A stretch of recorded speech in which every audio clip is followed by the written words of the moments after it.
بسم اللہ الرحمن الرحیم۔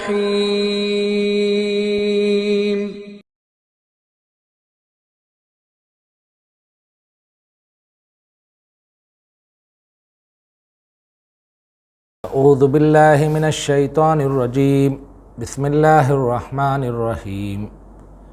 وقال الشیطان لما قضی الامر ان اللہ وعدکم وعد الحق ووعدتکم فاخلفتکم وما کان لی علیکم من سلطان الا ان دعوتکم فاستجبتم لی فلا تلومونی ولوموا انفسکم ما انا بمصرخکم وما انتم بمصرخی انی کفرت بما اشرکتمونی من قبل ان الظالمین لهم عذاب علیم۔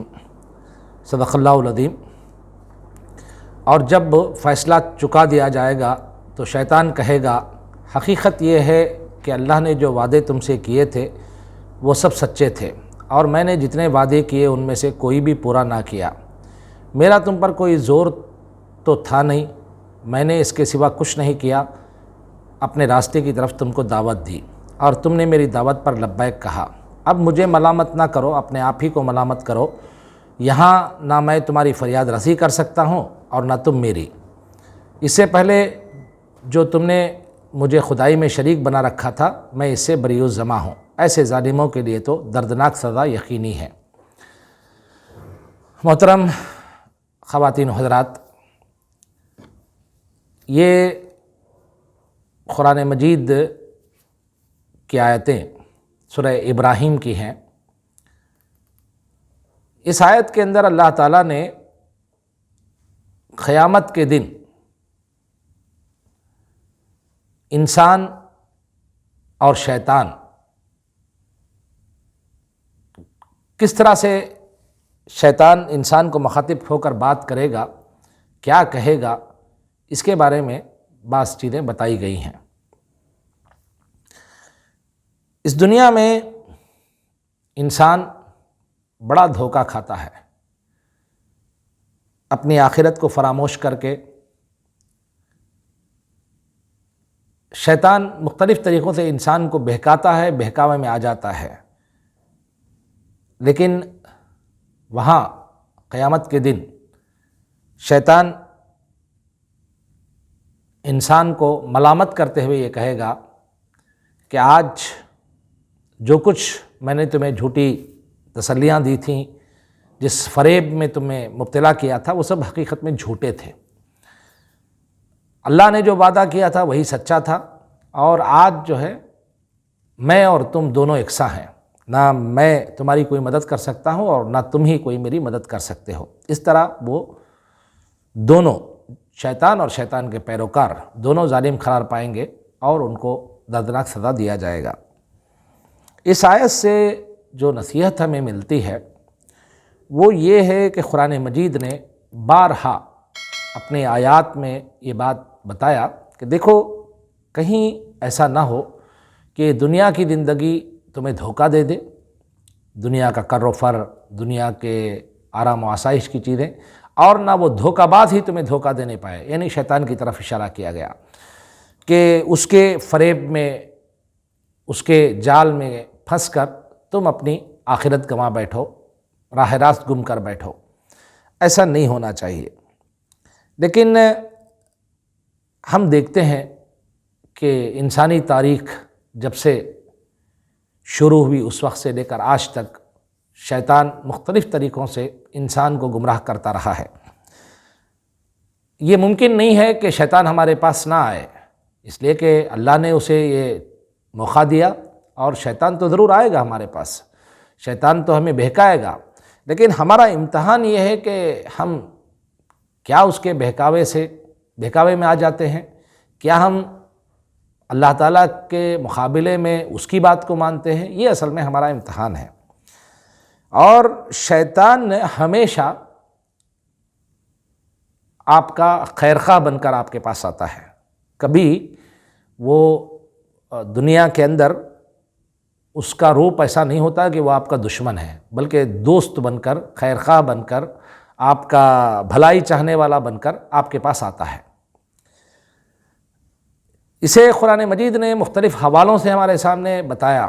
خود ہمارے باپ سیدنا آدم علیہ الصلاۃ والسلام کو اس نے جو گمراہ کیا، اس گمراہی میں اس نے یہ نہیں کہا کہ تم اللہ کی نافرمانی کرو، بلکہ اس نے دھوکہ یہ دیا، جھوٹ یہ بولا، اس نے لالچ یہ دیا کہ دیکھو اگر تم اس درخت کے پاس چلے جاؤ گے جس درخت پر جانے سے اللہ نے ان کو منع کیا تھا، تو تمہیں ہمیشہ کی زندگی مل جائے گی۔ یعنی وہاں پر جس مقام پر وہ تھے اس مقام سے اعلیٰ مقام کی طرف اس نے حضرت آدم علیہ السلام کو بہکایا اور کہا کہ تم اس سے اچھے مقام پر پہنچ جاؤ گے اور تمہاری یہ جو زندگی ہے وہ ہمیشہ کی زندگی بن جائے گی۔ تو بالکل یہی معاملہ مختلف طریقوں سے شیطان جو ہے بہکاتا ہے۔ خود اس دنیا کی تاریخ کو اگر ہم دیکھیں، جو سب سے پہلا قتل ہوا تھا حضرت آدم علیہ السلام کے 2 بیٹوں کا، 2 بیٹوں میں جنگ اس بات پر تھا کہ اللہ نے ایک کی قربانی کو قبول کی اور دوسرے کی قربانی کیوں قبول نہیں کی۔ یہ اصل میں یہاں پہ کوئی ایسا معاملہ نہیں تھا جس پر قتل و غارت گری ہوتی یا ایک دوسرے کا خون بہایا جاتا، لیکن ایک بھائی نے کہا کہ نہیں، جب اللہ نے تیری قبول کر لی ہے تو وہ غصے میں آ گیا اور اپنے ہی بھائی کو قتل کر دیا۔ یہی معاملہ حضرت یوسف علیہ السلام کے بھائیوں کا بھی دیکھتے ہیں۔ حضرت یوسف علیہ السلام کے بھائی تھے نبی کے بیٹے، لیکن اپنے ہی بھائی کو وہ لے جا کر کنواں میں ڈھکیل دیے، اور انہوں نے یہ سمجھا کہ ہمارے باپ زیادہ ان کو چاہتے ہیں۔ تو غرض یہ کہ انہوں نے بھی یہی کہا تھا کہ یہ آخری کام ہوگا ہمارا، کل سے پھر ہم اچھے بن جائیں گے، ہم یہ جو گناہ کر رہے ہیں نا، یہ گناہ جو ہے بہت آخری گناہ ہوگا، اس کے بعد ہم جو ہے بچ جائیں گے، تو یہ اس کے بعد ہم نیک بن جائیں گے، یہ ان لوگوں کا کہنا تھا۔ تو کبھی لالچ دلا کر، کبھی اللہ تعالیٰ کے احکامات سے غافل کر کے یہ ساری کی ساری چیزیں شیطان کروا لیتا ہے۔ ہمیں اس بات کی شدید ضرورت ہے کہ شیطان کے بہکاوے سے ہم اپنے آپ کو بچائیں، ورنہ جو ہے کل جب ہم قیامت کے دن جائیں گے تو ہمیں احساس ہوگا کہ ہم نے تو بڑے گھاٹے کا سودا کیا، لیکن اس وقت افسوس کر کے ہمیں کچھ ملنے والا نہیں ہے۔ وہ وقت قیامت کا دن ہے، دیکھیے ایسا ہوتا ہے کہ جو کچھ ہمیں سنبھلنا ہے وہ اسی دنیا میں سنبھلنا ہے۔ حضرت آدم علیہ السلام کے واقعے سے یہ بھی اللہ نے ہم کو بتایا کہ جیسے ہی ان سے یہ غلطی ہوئی، جب وہ درخت کے پاس چلے گئے تو فوراً انہیں احساس ہوا کہ مجھے تو نہیں کرنا چاہیے، اور آپ نے دعا کی حضرت آدم علیہ السلام نے، ربنا ظلمنا انفسنا وان لم تغفر لنا وترحمنا لنکونن من الخاسرین۔ تو فوری طور پر آپ جو ہے نادم ہوئے۔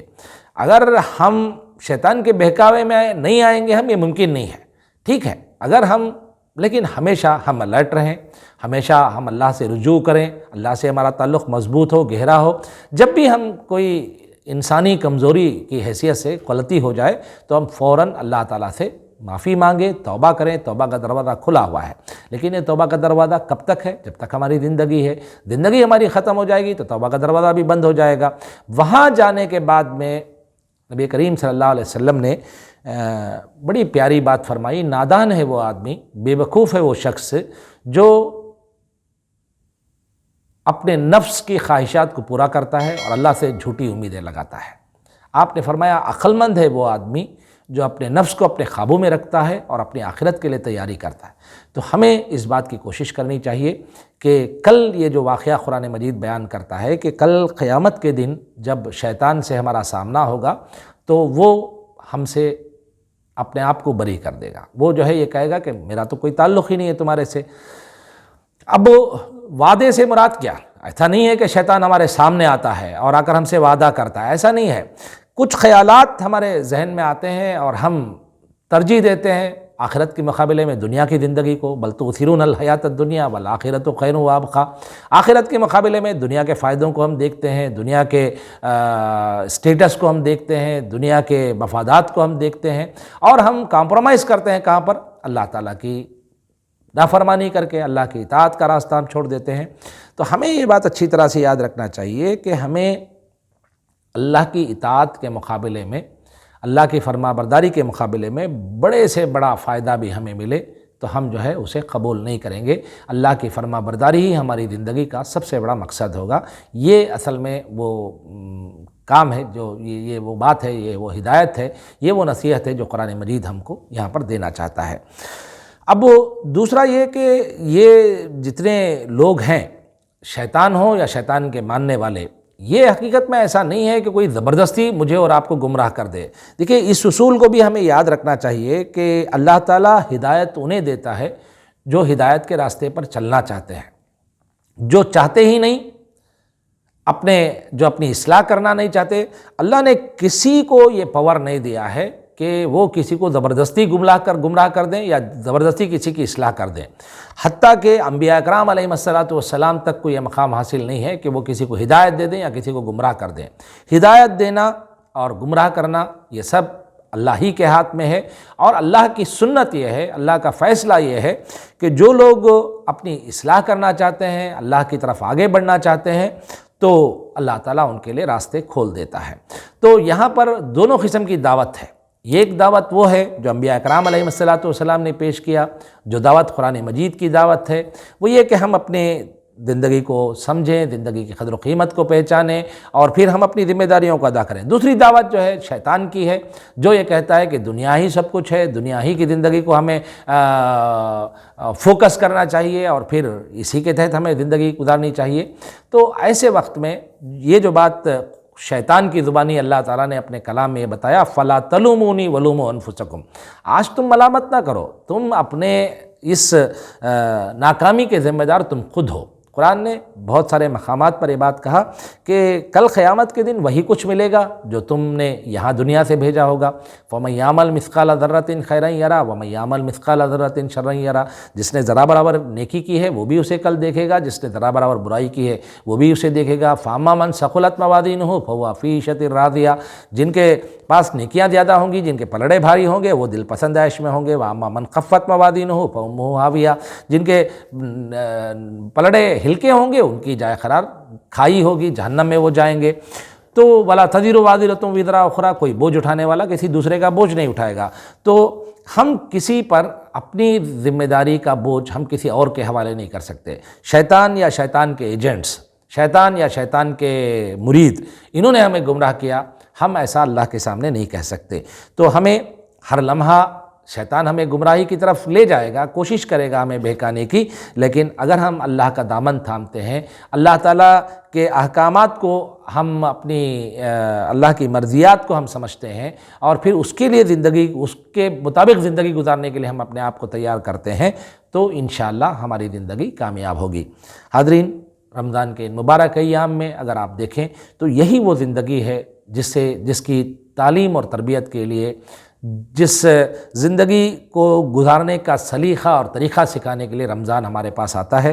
کیا ہم اپنی زندگیوں میں، کیا ہم اس بات کو سمجھتے ہیں کہ شیطان کے وعدے کیا ہیں، اللہ کے وعدے کیا ہیں، شیطان کے وعدے کتنے دھوکے ہیں، اللہ تعالیٰ کا وعدہ کتنا سچا ہے، دنیا کی زندگی کتنی مختصر ہے اور کتنی معمولی ہے، آخرت کی زندگی کتنی اہم ہے اور کتنی بڑی ہے، اور وہاں کی کامیابی اصل کامیابی ہے، اور یہاں اگر کچھ تکلیف اور مشکل بھی ہمیں پیش آ جائے تو یہ ختم ہو جانے والی چیز ہے۔ فَمَنْ زُحْزِحَ عَنِ النَّارِ وَأُدْخِلَ الْجَنَّةَ فَقَدْ فَازَ، اللہ نے جیسا کہا جو آدمی جہنم کی آگ سے بچا دیا گیا اور جنت میں داخل کر دیا گیا وہی کامیاب ہے۔ تو اس چھوٹی سی آیت کے اندر ہمیں شیطان اور شیطان کی حقیقت اور خود شیطان کی زبانی یہ ہمیں بتایا گیا۔ اللہ تعالیٰ سے دعا ہے کہ اللہ تعالیٰ مجھے اور آپ کو اس بات کی توفیق دے کہ ہم شیطان مردود سے بچتے ہوئے اللہ کی پناہ میں آئیں، ہم اللہ تعالیٰ کی حفاظت میں آئیں، ہم اور اللہ کے احکامات کے تحت ہم اپنی زندگی گزاریں۔ اللہ مجھے اور آپ کو اس کی توفیق دے۔ واخر دعوانا الحمدللہ رب العالمین۔